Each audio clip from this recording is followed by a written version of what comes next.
Now, one of the reasons I bring up action verbs is I want to get back to that. In the free report you have, which is Power Words, a good example I've used before is the word walk.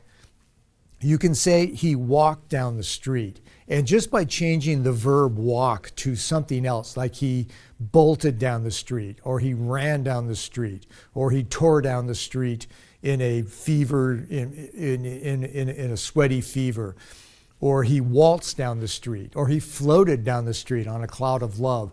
Those change the meaning of what you're saying dramatically. And people get caught up in using words like get too much, G-E-T. You'll say, you'll get this pretty soon, and once you get it, you'll get what I'm talking about and be able to get yourself into the situation that you want to get into. And it's just, we way overuse words. When you get to a higher level of copywriting, I never use the same verb, the same action verb, or even a regular verb twice on a manuscript page of copy, which might be a screen page of a website, or it might be an entire email, a short or long email. But I like to move things around.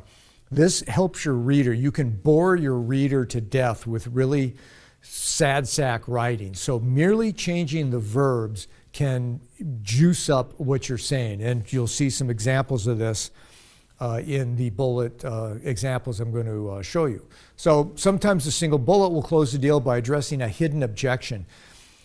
Often in the pieces I've written, I've had page after page of bullets. Just bullet after bullet after bullet, sometimes then go back into the main message for a little bit, then go back to bullet, bullet, bullet. And the reason I do that is because it depends how long my list of features and how many benefits I have to my features. I want to try to get as many of the important ones in there, the ones that I think are going to sway somebody. And you can never tell beforehand which bullet or bullets are going to do it, which combination of features and benefits are going to sway your prospect into becoming a customer, or for signing up for, or take the action that you want them to take. So you want to get as many in there as possible, but they have to earn their place. You can't bore anybody, you can't go off on tangents, but you do want to try to cover all possible angles. So you don't know if the bullets is maybe a bullet about the price, or about what a bargain it is, or what how Hollywood stars are using this very thing, or how this has been hidden from use for 100 years. Whatever the little points are that you bring up, you never are quite sure which one is just going to trigger that response in your prospect where they say, yep, I'm getting on board, let's go now. So more bullets are better, but they have to be good. We talked about this a little bit in the last section.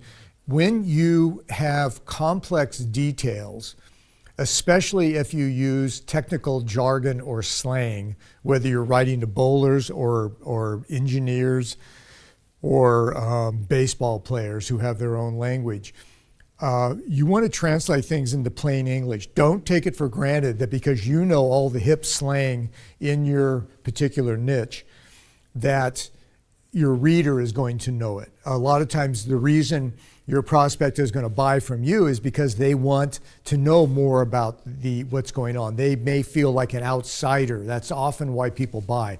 They want to get into the world. They're using you as a conduit to get into it, whether it's the world of playing baseball, the world of golf, the world of being a slender person in a world full of overweight people, being a better advertiser, anything that involves moving from where they're at to moving someplace else. They may not understand the jargon or the slang, and especially the slang. They may think they know, and they may have it wrong. I've encountered people who have been in markets for half their lives, and they've been using words completely wrong, especially the slang. Other people just never got the courage up to ask what that meant, what a particular piece of slang meant. Like in bowling, again, a turkey is 3 strikes in a row. You may have never known that, and all the other bowlers you know are laughing about a turkey, and you just may not know, and you've been embarrassed and you haven't asked.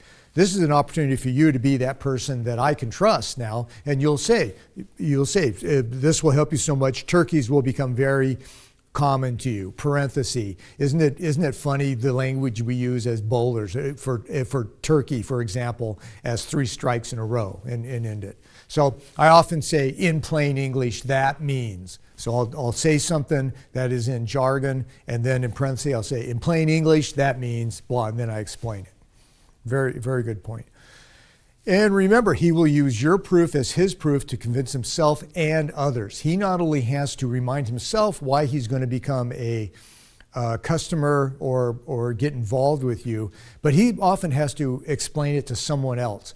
Bullets give you a chance to explain it in little tidbits, especially the ones that resonate with him, so that he can then say to the doubters, the spouse who is alarmed that he's bought something, the neighbor who's always trying to make him feel like a chump because he gets better deals all the time, or his brother-in-law who just doubts everything he does. So he can say, if he remembers part of the bullets, if you make good, memorable little stories, he can come back with that. And that is both convincing himself and others that he's making the right decision buying from you, and that he made the right decision buying from you before, and he will stick with you. So let's look at a few.